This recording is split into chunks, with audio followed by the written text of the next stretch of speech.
Que se passe-t-il lorsque l'un de vos milieux de terrain les plus importants est soudainement indisponible juste avant l'un des matchs les plus importants du tournoi?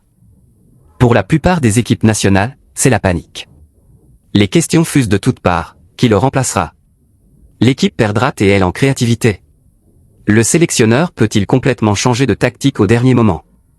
Mais nous sommes au Brésil. Et surtout, il s'agit de Carlo Ancelotti. Un manager qui a passé des décennies à résoudre les énigmes tactiques les plus complexes du football.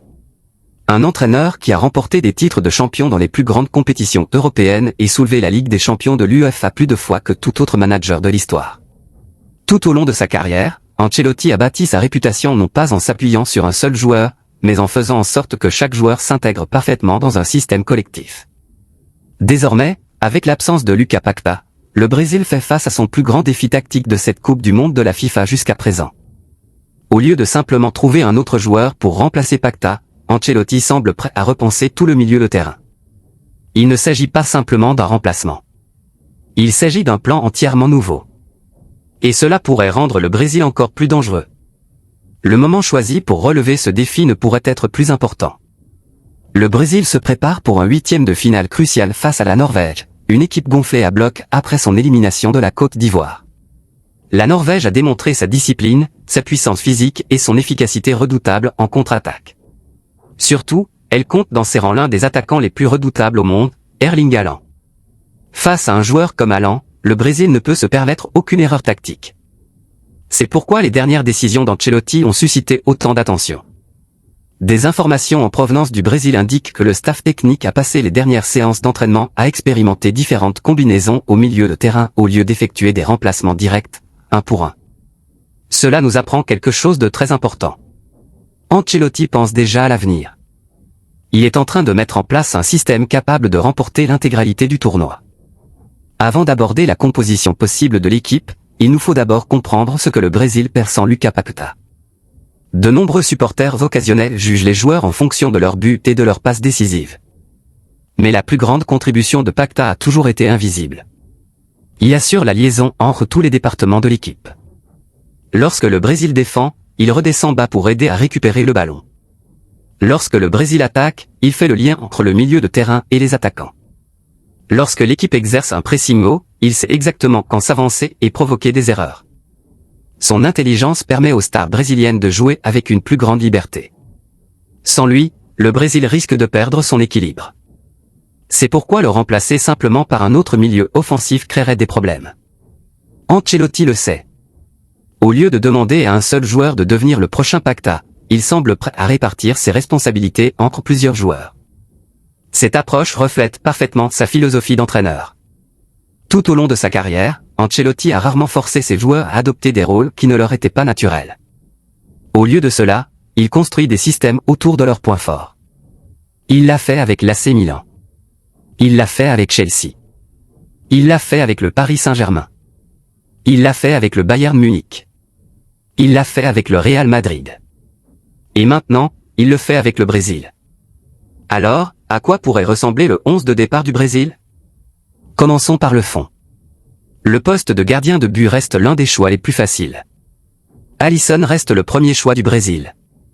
Son talent pour arrêter les tirs est de classe mondiale, mais son calme sous pression est peut-être encore plus important. Face au pressing agressif de la Norvège, le Brésil a besoin d'un gardien de but à l'aise avec son jeu au pied. Alisson propose exactement cela. En défense centrale, Marquinhos reste le leader. Son expérience, son placement et sa communication font de lui l'un des premiers noms sur la feuille de match d'Ancelotti. À ses côtés, Gabriel apporte la force physique nécessaire pour affronter Haaland. Ce partenariat allie intelligence et puissance. Contre la Norvège, le Brésil aura besoin des deux.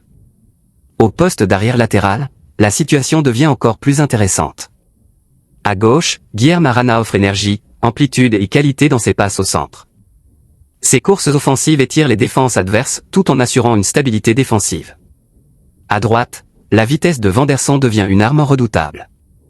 Sa capacité à récupérer rapidement après une offensive le rend parfaitement adapté à l'approche tactique équilibrée d'Ancelotti. Nous arrivons maintenant à la partie la plus fascinante du programme. Le milieu de terrain. C'est là que tout change. Sans Paquetá, le Brésil ne peut pas s'appuyer sur les mêmes schémas de jeu qu'en début de tournoi.